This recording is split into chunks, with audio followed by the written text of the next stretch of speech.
Hello everyone, how are you doing? This is MD Tech here with another quick tutorial. In today's tutorial, I'm going to show you guys how to change your computer sleep after time on Windows 10. So after a certain period of inactivity, if you want your computer to automatically go into sleep mode, in today's tutorial I'm going to show you guys how to do that. And there are a few different ways how to do this, but I'm going to show you guys what I believe to be the quickest way.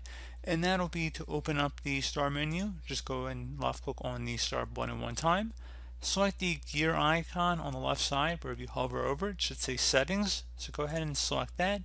Alternatively, you could search the start menu as well for settings, whichever way you prefer to access it.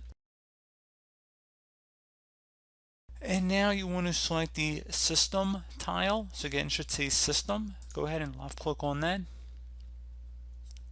Select power and sleep on the left side. Go ahead and left click on that. And now underneath sleep, when plugged in, PC goes to sleep after.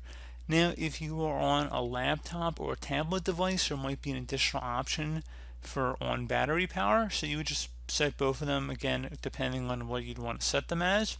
So maybe on battery power you want to set it to occur more in a shorter time duration than when it was plugged in, because it has a consistent AC power supply. But to each their own. Most people probably just want to set them both to the same. But in my case, I only have one option since I'm on a desktop device here. So it says when plugged in, PC goes to sleep after.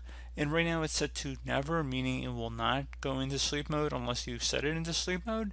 So in order to change that, you just would select the drop down arrow. And then you can set any time interval from 1 minute to 10, and then progressively goes up to 5 hours or never, like I said. So just say whatever one you're most comfortable with, or whatever one you prefer, I should say.